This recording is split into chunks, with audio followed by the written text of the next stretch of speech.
Last time we were together, we looked at the beginnings of Esau and Jacob. Now, a big part of the book of Genesis is about Abraham.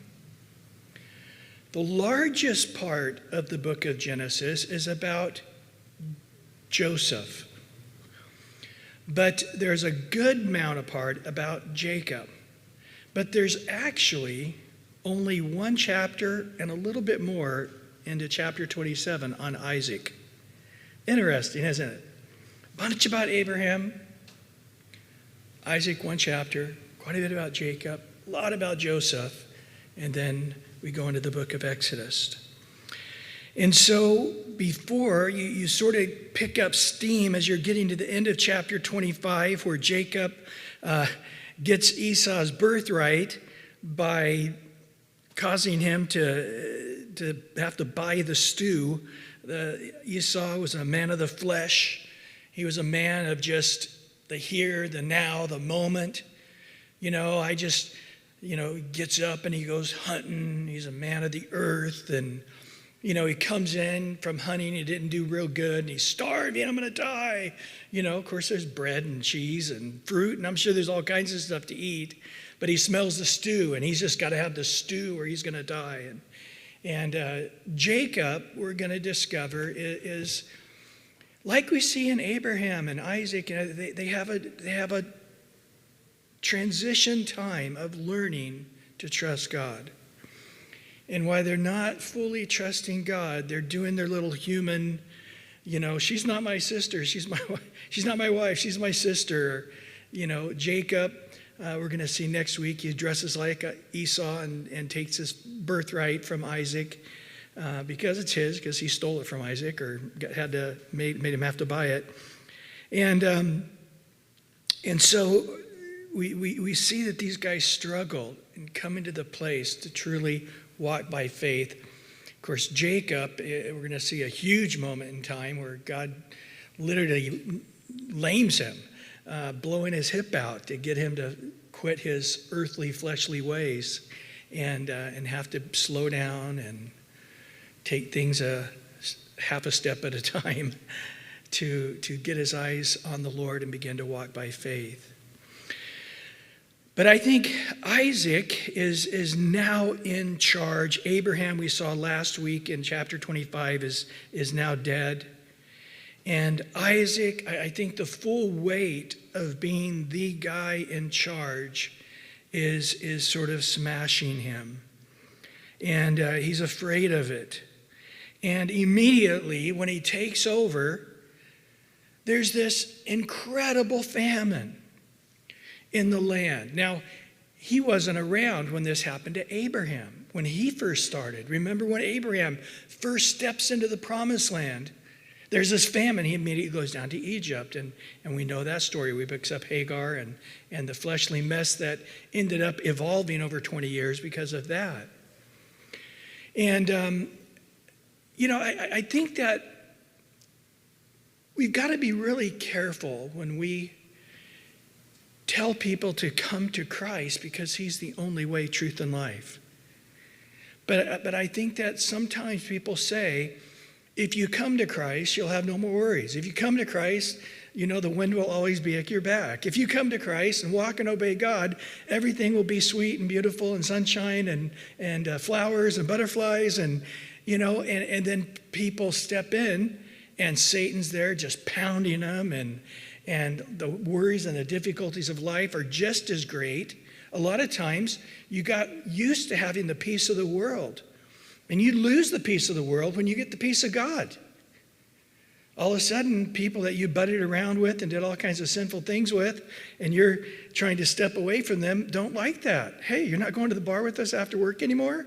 You're not going to be a part of listening to my crude joke? We used to be good friends. What happened to you? And so all of a sudden, things aren't so smooth as a Christian.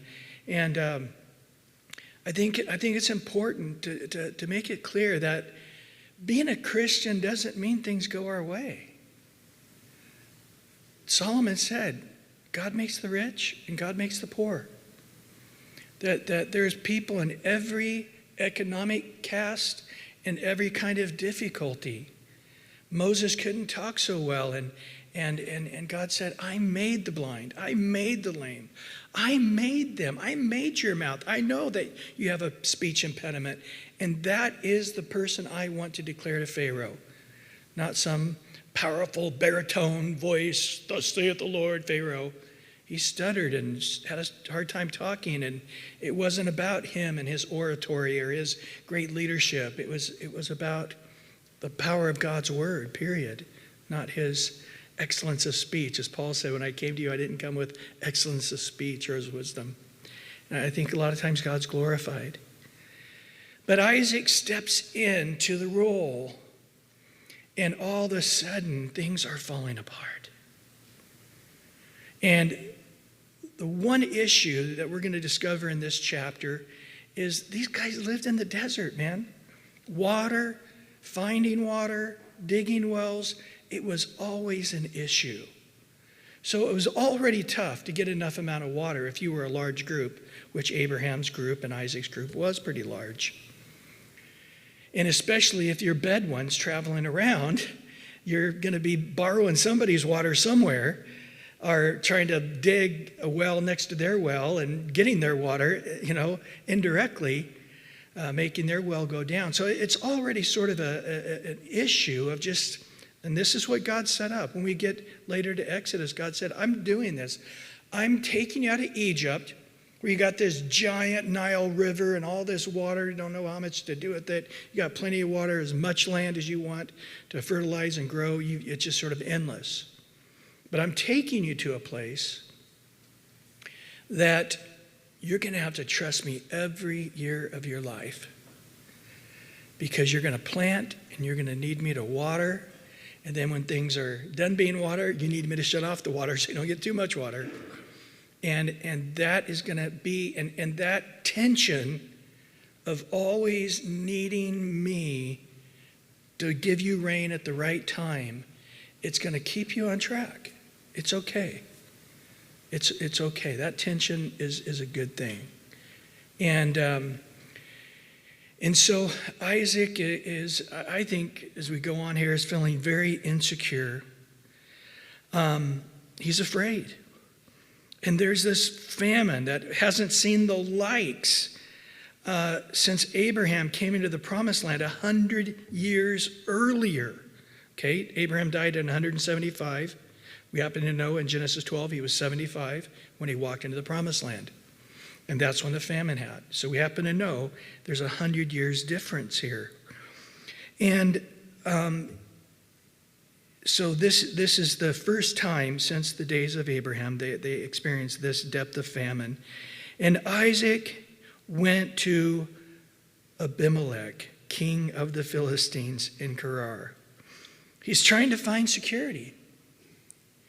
Now, you guys might remember, back in chapter 21, Abimelech comes to Abraham and says, God is with you, let's make a covenant, let's be at peace, I'll always bless you, and I'm always your friend. So as Abraham wandered around, there was always this friendly relationship with them, and Gerar is a place that they frequented often. So if you would, it was one of Isaac's main areas of growing up. So he's trying to find some security, and he goes down to this land of the Philistines in Gerar, and there's not enough water there, and so he immediately thinks, I need to go to Egypt. And we know that from verse 2. The Lord appeared to him. Here we go. This is a new thing for Isaac. The Lord had appeared and spoke to Abraham, and now Isaac's getting what Abraham got, this experience with God. Do not go down to Egypt to live in the land of which I shall tell you. There's an important quote. Those who don't study history are bound to repeat its mistakes. And it was a logical thing when you're in a famine to go find where there's plenty of water, which was Egypt. But as we study through the Bible, Egypt is a type of the flesh and leaning on the strength of man. You know, James says, don't go say, I'm going to go here tomorrow and there and buy and sell and do this and that. All such speaking is pride, and it's evil. You say, if the Lord wills it, I'm alive tomorrow. Let's just start with that. If God has tomorrow for me to live. And so Egypt is this pride, you know, when later they would confront Pharaoh. Pharaoh couldn't submit to God because he was God. And it was just this self-sufficient spirit. And I often fear that we have that spirit as a country. Abraham Lincoln, in his Thanksgiving address, I'm not going to quote it, but he talks about that. How we need to humble ourselves and pray because we are intoxicated with unbroken success. And he fears that God's being put in the place to have to humble us. And anyway, don't lean on your own understanding, Isaac. In all your ways, acknowledge me and let me direct your paths. Now, your father Abraham did this and ended up being horrible. That's how you got your brother Ishmael, who's going to be a thorn in his flesh to this day. And so God says, don't do it. Don't go down. Again, he was afraid. Just live in the land that I tell you. Jesus tells us that we're not to worry about tomorrow, what we're going to eat, or what we're going to drink, or what we're going to wear. He's got it in control. Just take on today. If you're going to worry a little bit, worry about walking in obedience today. Worry about beating your body into subjection, crucifying all his passions and desires to live in obedience to Christ. There you go. If you're going to worry, just take on today. Don't worry about tomorrow. And far as controlling whether we are going to have a successful tomorrow or not, there's nothing we can do. Worrying isn't going to add anything whatsoever. It's not going to help you in any way. But it will wear down your body, won't it? It will wear down your system. And so there's a point where you just have to just say, here's the word of the Lord. Seek first his kingdom and his righteousness, and all these things will be added unto you. I really love the way it says this in Matthew 6. But when he says it in Luke 12, he ends with this. Fear not, O little lambs, about what you're going to eat and drink and wear. Fear not, little lambs, for it's the Father's good pleasure to give you the kingdom. And I wonder here, if this wasn't the sense that Isaac had. God is saying, look, in an Old Testament way, seek me first. Just listen to my voice, take the next step that I tell you to take, not to Egypt. Stay where you're at, stay in the land here, and watch me. I've got tomorrow. I got the next day. Don't be afraid. Guys, get it. When you make a decision out of fear, out of worry, you're going to make the wrong decision. Most of the time. You're going to make the wrong decision. Just stop and just say, God, I want to make the step of faith, not the step of fear. Well, notice what he goes on to say in verse 3. Dwell in this land. Skip down to verse 6 if you would. So Isaac dwelt in Gerar. He obeyed, didn't he? But here he says, the Lord appeared to him and said, don't go down to Egypt. Now in verse 3, dwell in this land and what? Listen to these words, guys. This is what God's speaking to you right now. I will be with you. That's it. I love that where the country's freaking out in Isaiah 7 because the Syrians are coming to attack them. And God says to Isaiah, go tell the king that I'm going to uproot the enemy. I'm going to take care of you. And he's like, just tell him to ask a sign, and I'll give him a sign to show him that my word's true. And the king's like, oh, no, I don't want to bother God. And God said, I'll give you a sign. A virgin shall give birth to a child, and he shall be what? Emmanuel. God is with us. That's a word we see right here, don't we? All the promises of God throughout the Bible are yea and amen. You are greater than Abraham, Isaac, and Jacob. We're after the cross. Remember, Jesus said of John the Baptist, of all men that have ever lived, John the Baptist is the greatest. But I'm telling you that whoever is after the cross, born again by my Spirit, is greater. The least in the kingdom of God after the cross will be greater than John the Baptist. Every one of us is greater than anyone who ever lived before the cross. All the promises are yea and amen. We are this special called people. We are this peculiar special nation unto God, a royal priesthood. That's us. And God is just saying right now, I'm with you. He is with us, isn't he? I mean, let's just stop a minute. If he's not with us, then why worry? We're dead. We're in trouble, right? I mean, if God's not having mercy on you, if God's not having grace on you, you're history anyway. Why worry about it? Go eat, drink, and be merry, for tomorrow you die. I mean, the fact is, there is no choice here, guys. We are going to worry ourselves into the grave, or God is with us. I mean, Isaac was damned if he went to Egypt. He was damned if he stayed there, if God wasn't with him. Egypt wasn't some slam dunk, that's going to be a great place. He would be in fear down there as well. That's an evil place, a wicked, idolatrous place. And you can choose to walk by faith, or God will choose it for you. But he loves his children too much to not allow us to walk in faith. And so Isaac is between a rock and a hard place. And what does God say? I'm giving you clear direction. Stay here. I will be with you. And then the next thing he says in verse 3, and I will bless you.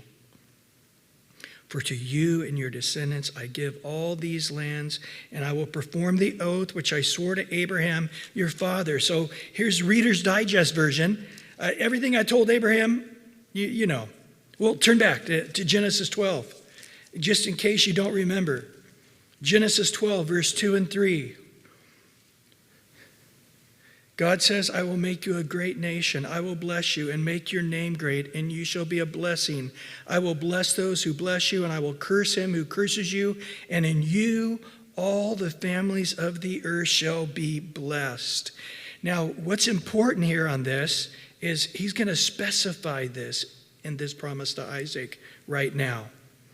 So he comes back, and he's going to give him a very specific thing that's powerful to us.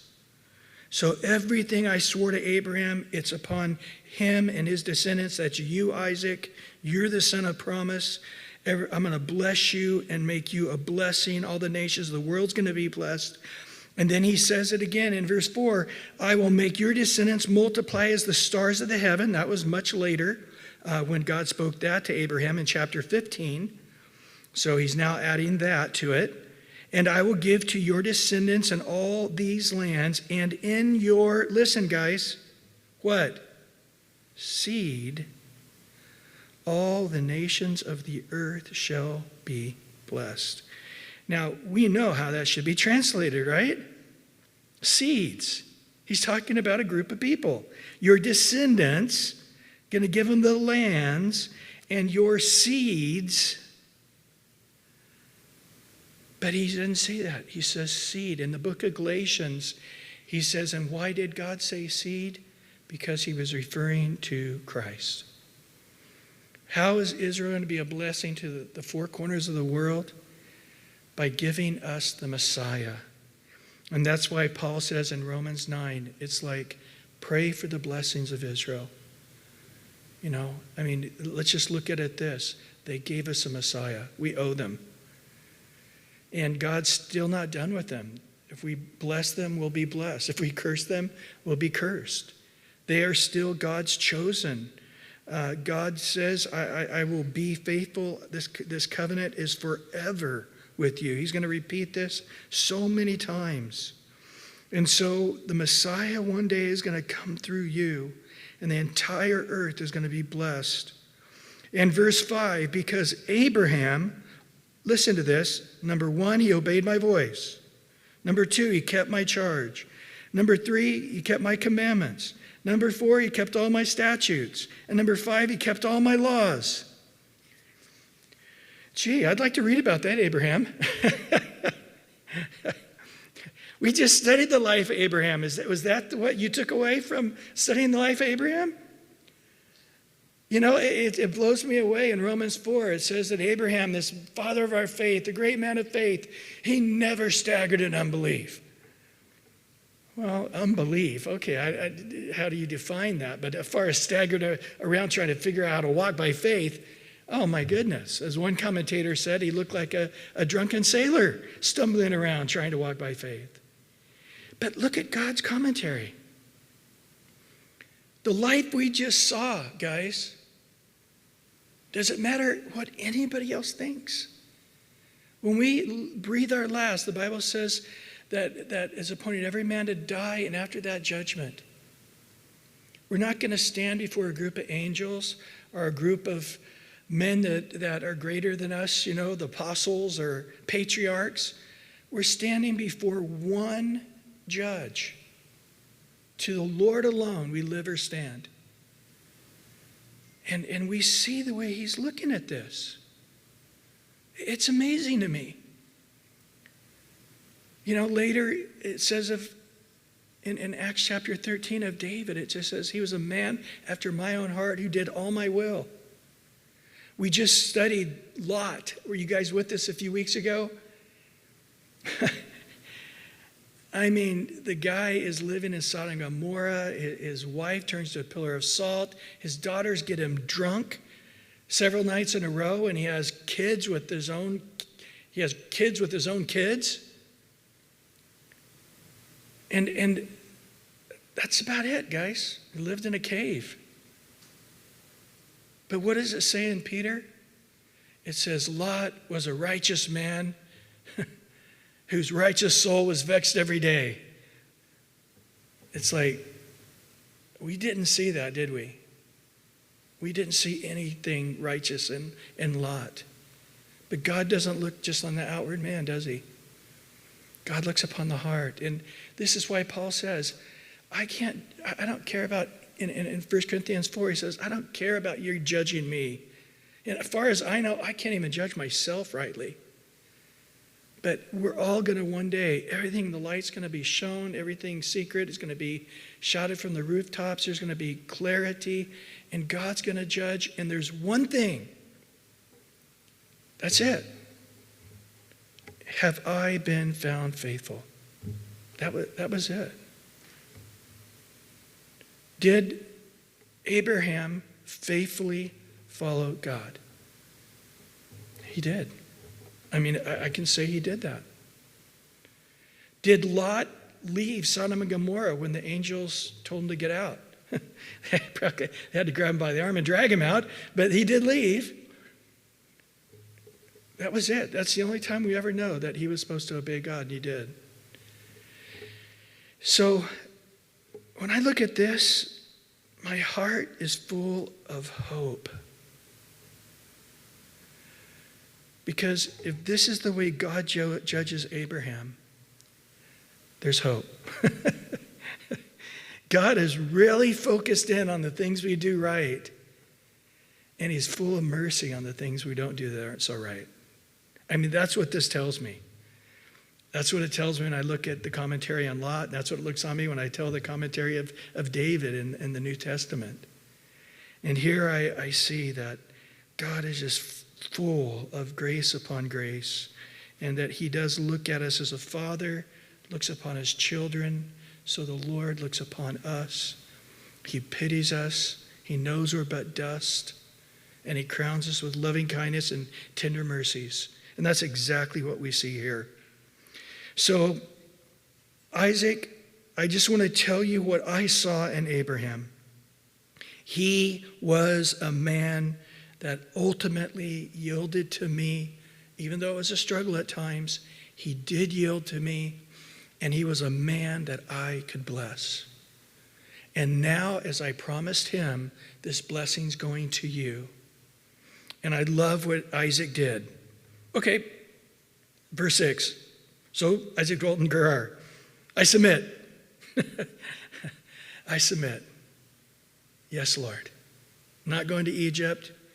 Staying here, I'm put right here.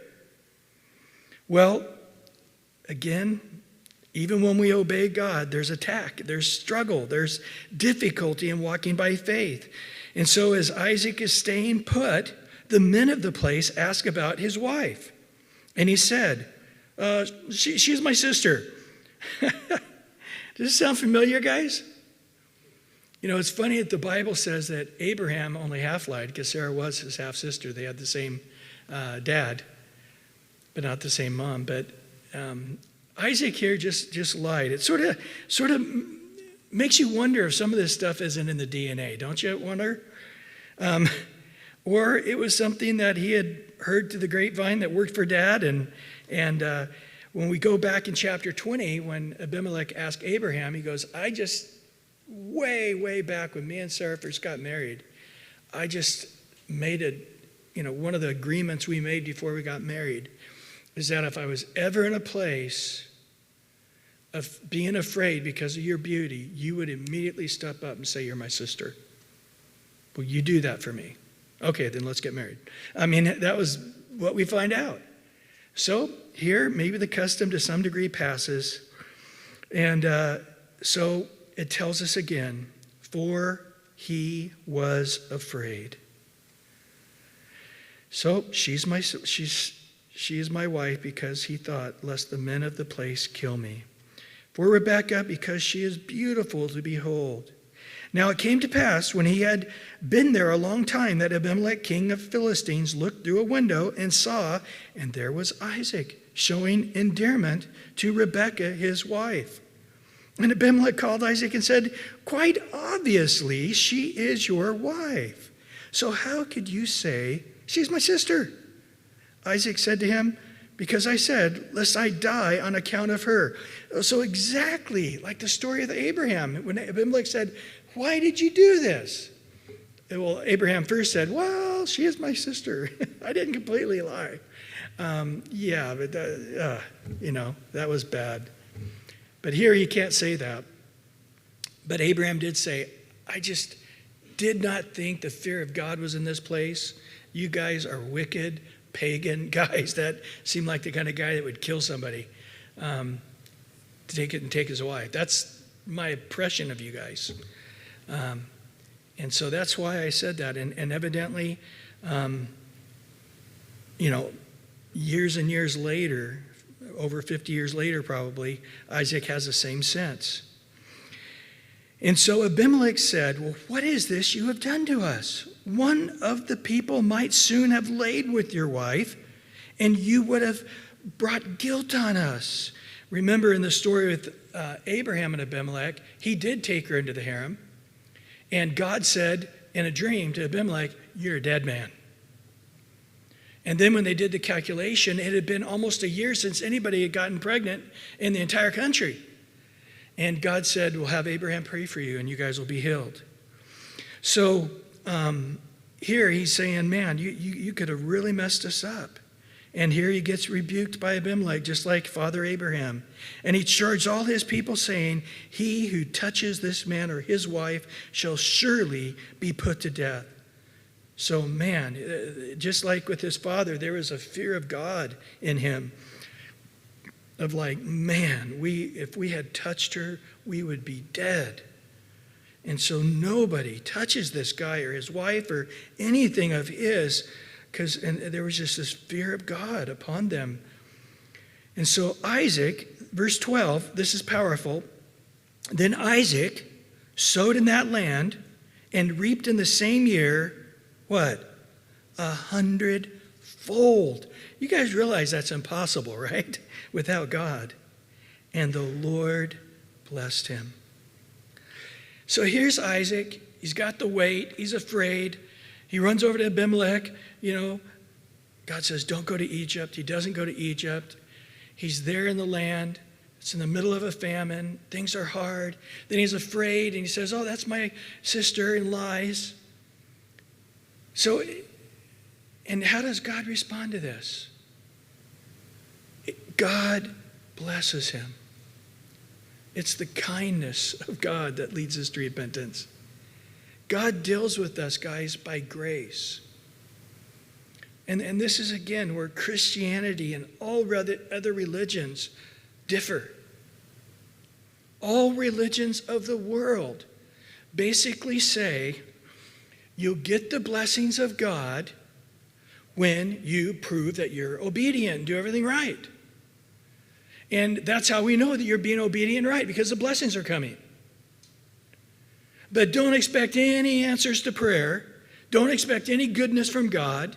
Don't expect any miracles from God. Don't expect to see the hand of God in your life until you start showing a pattern that you are submitted to him and obeying him.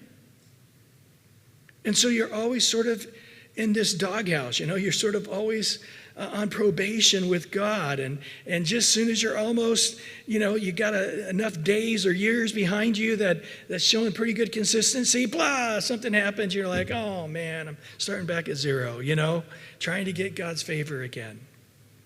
And so people are chanting and praying for hours to idols and walking on their knees for miles and whipping themselves and getting in all kinds of positions to all kinds of bizarre things, to show their allegiance to God, to get his blessings. Isaac is blessed just like us. Why?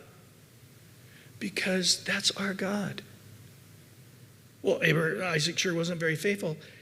This is what the Bible tells us. God remains faithful even when we're not, because he can't deny himself. That's who he is. He had said to him, I am with you and I will bless you. And that's the key right there. We're not getting answers to prayer because we deserve it. We might have days that we feel pretty good about ourselves. Wow, I really fought temptation. It was real nice. And, bought some flowers for my wife and, didn't get mad and yell at the kids. And, wow, hey, God, you owe me a couple here. I'm going to pull out some of these prayers I haven't been wanting to pray for a while because I think you owe me one, We may feel good about it for once in a while, but we're not going to get answers to prayer. We're not going to get God's blessing because he owes us one. Because we had a good day or a good week or a good year. God is just who he is. And this is God just showing us, this is you. You stumble around and fall and lie and deceive and you're struggling and I'm just pouring out my blessings upon you because that's who I am. And he gives them 100-fold because, it tells us at the end of verse 12, because the Lord blessed him, period. And then the man began, look at this, in verse 13, he began to prosper. Number 2, he continued to prosper. And then he kept prospering until he was very prosperous. So it just kept getting deeper and deeper and deeper. God's blessings kept getting greater and greater and greater. For he had possessions of flocks and possessions of herds and a great number of servants. So the Philistines envied him. Interesting that Jesus said that men would see God's hand in our life. He would see us, his blessings upon our life, and they would envy us. But they would say, hey, I want to live in the peace you have. I want to have the hand of God in my life like you have it in your life. But that wasn't their reaction at first. The story isn't in here. But the Philistines had stopped up all the wells which his father's servants had dug in the days of Abraham his father, and they had filled them with earth. So, hey, we don't want you to get so blessed, so we're going to shut down some of your water supplies. And Abimelech said to Isaac, go away from us, for you are much mightier than we. We're jealous. We don't like that. We want you to take your fields and plant where you've been planted to see if we can get the same kind of harvest you've been getting. So what did Isaac do? Hey, you said it. I'm greater than you. I'm more powerful than you. You take a hike. Is that what he does? No. Isaac departed from there, pitched his tent in the valley of Gerar, and dwelt there. And Isaac dug again the wells of water, which they had dug in the days of Abraham his father, for the Philistines had stopped them up after the death of Abraham. And he called them by name, and his father had called them. And Isaac's servants dug in the valley and found a well of running water there, so a fresh spring. And the herdsmen of Gerar quarreled with Isaac's herdsmen, saying, the water is ours. So he called the name of that well Isaac, which means quarreled. And because they quarreled with him, and then he dug another well, and they quarreled over that one too. And so he called its name Shitnah, which means enmity. And he moved from there and dug another well, and they did not quarrel over it. So he called its name Rehoboth, which means spaciousness, because he said, for now the Lord has made room for us, and we shall be fruitful in the land. There he went up from there to Beersheba, which is where he lived most of his life growing up. So Isaac is just sort of going back over the place where Abraham had already been and dug wells and lived for a time. And they keep pushing him. They keep getting jealous and pushing him further and further. And what does Isaac do? He doesn't resist them. He just says, God's with me, man. God's going to bless me. Wherever I go, that's where the blessings are going to go. Jesus says in Matthew 5:5, blessed are the meek, for they shall inherit the earth. Interesting that all this land that they're telling him to get out of would later be given to the children of Israel forever. And meekness means you have the power, but you don't use it. He had the power to resist him and probably win. God was with him. We know that Abraham, with 300 plus men, took on a whole 9 countries and won. We know that God would have given him victory, but that's not what the Lord had. And then also in Matthew 5:9, it says, blessed are the peacemakers, for they shall be called the sons of God. And this is exactly what happens here. So the Lord appeared to him the same night. He's back at Beersheba, which is the place of the oath where God spoke to Abraham, and he built an altar and worshiped there. And God speaks to him again. I am the God of your father Abraham. Do not fear, for I am with you. Understand this. I'm with you. I will bless you, multiply your descendants for my servant Abraham's sake. And he built an altar there and called on the name of the Lord. So now we see him digging wells. But now he comes to the place where he submitted, walking by faith, and he now builds an altar. He now begins to enter into this place of worship. And he pitched his tent there. And there Isaac's servants dug a well. And Abimelech came to him from Gerar all the way, and one of his friends and the commander of the army. And Isaac said to them, why have you come to me, since you hate me and have sent me away from you? So Isaac says, what are you doing here? And they said, listen, we have certainly seen that the Lord is with you. So we said, let there now be an oath between us, between you and us, and let us make a covenant with you. I love this. Blessed are the peacemakers, for they shall be called the sons of God. We see God hand on you. Earlier, we just saw all the blessings and we envied you. But now we've seen this pattern. Wherever you go, you have a successful well, the blessings are flowing with you. We see this power in your meekness. We see this depth about you. He's at this place of building an altar and worshiping God. And in that place of worship, they said, we see it. We see God's hand upon you. This is neat. Because Isaac, back in chapter 24, remember when the Lord, through Abraham's servant, went and got his wife, his future wife, Rebekah, and brought her back. And she said, who's that in the field? And he said, oh, that's your future husband who's there meditating in the field. He was in Beersheba, and he was there meditating in the field, praying, meditating on God's promises. And that's when he found his wife. And there's like, wow, that's when the connection made in that place of worship. And once again, he sees in this place of worship is where God's power is evident to other people. It's not my sword. It's not being some great, powerful king. It's by being this meek guy, this peacemaker.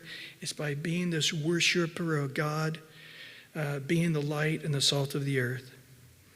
And then they went on to say in verse 29, so we're going to make this covenant with you that you will do us no harm, since we have not touched you, and since we have done nothing to you, but good have sent you away in peace. You are now the blessed of the Lord. So, interesting that his father Abimelech had done this with Abraham. Came to Abraham in chapter 21, did the same thing, saying, man, we see God's with you. We don't want to be against you. We want to bless you. We want the blessings to flow both ways. Probably they had heard it. If you bless Abraham and his descendants, God will bless you. If you curse them, you'll be cursed. And they're looking at this going 100-fold. He goes somewhere else and God's blessings, what's going on here? This is clearly the hand of God. And then they maybe look through the archives and go, wow, hey, Isaac, his dad was Abraham. Hey, did you know your dad figured this out? And it's like, whoa, that's what I just figured out. What did dad do? He went to Abraham and said, hey, God is with you. And he made a covenant with you, and I believe that covenant. And I'm going to be not one that curses you. I'm going to be one that blesses you. So please bless me. And Abraham prayed for Abimelech, and he was blessed. He was healed. And here they're having this, and notice what Isaac does. The same thing. In verse 30, he made them a feast. So Isaac blesses them. Okay, you want to be blessed? I bless you. Come, let me fix this great feast for you. And they all ate and they drank. And then they rose early in the morning and swore an oath with one another. And Isaac sent them away, and they parted from him in peace. And it came to pass the same day that Isaac's servant came and told him about the well which they had dug, and said to him, we have found water. And he called it Sheba. Therefore the name of the city is Beersheba to this day. Now the name Beersheba was given it back in the story of Abraham, but this is when it actually officially was called Beersheba. So even though it referred to that name back in the time of Abraham, it was actually now when it got named. So the place of the oath, the place where God had promised Abraham, God had once again met Isaac, and we're going to see this place used time and time again where the Lord would meet his chosen. Well, a quick little end note that leads into chapter 27, but we're going to end right here tonight in verse 34. When Esau was 40 years old, he took wives, plural, Judith, the daughter of the Bereite, the Hittite, and Basemath, the daughter of Elon, the Hittite.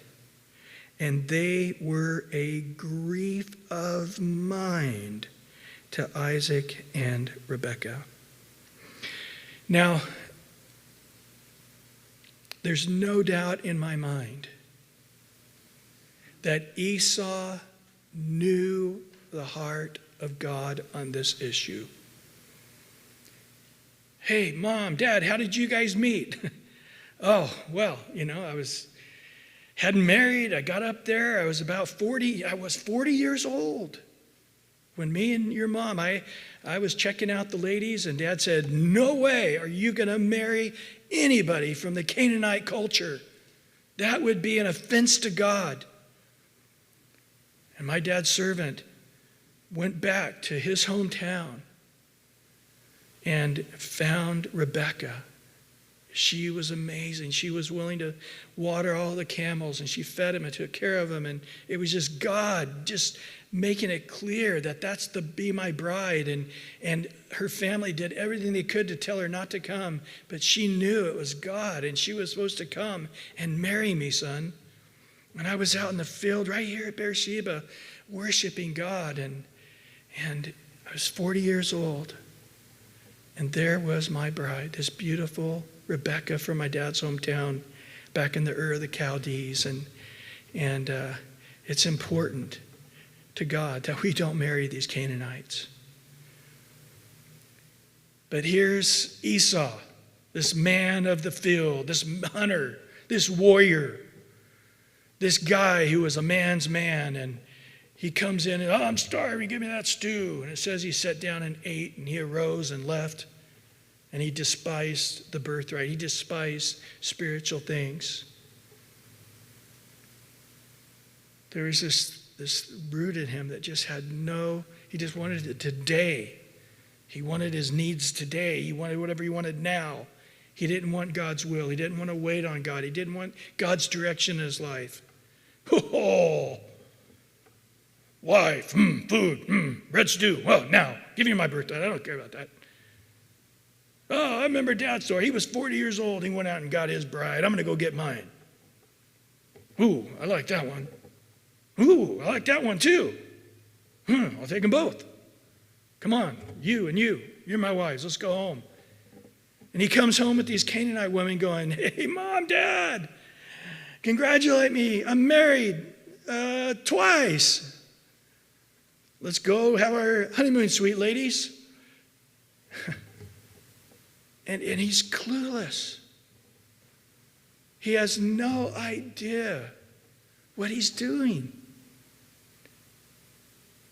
And Isaac and Rebekah are just pierced to the heart over him being unequally yoked with these condemned people. Ultimately, they were idol-worshiping pagans that God would eventually said, I want to vomit them out of the land. That's important to understand this as we go into chapter 27. Because Isaac knows this about Esau, but he so loves Esau anyway, he's going to bless Esau with all the blessings, saving nothing for Jacob. Which he could have blessed Esau and held back a few of them for Jacob. But it wasn't in his heart. He and Rebekah were a completely divided family. And Jacob and Rebekah were one unit, and Esau and Isaac were another unit. And Isaac had the blessing to give, and he wasn't going to give any of it to Jacob. And it causes them all to start conniving, and it sends them down a road where this family would be permanently divided after this. So that's the story of Isaac. Now we go into the life of Jacob for a few weeks, and then as we head into summertime, we're going to be going into the life of Joseph and his dreams and how the Lord works that out pretty powerfully.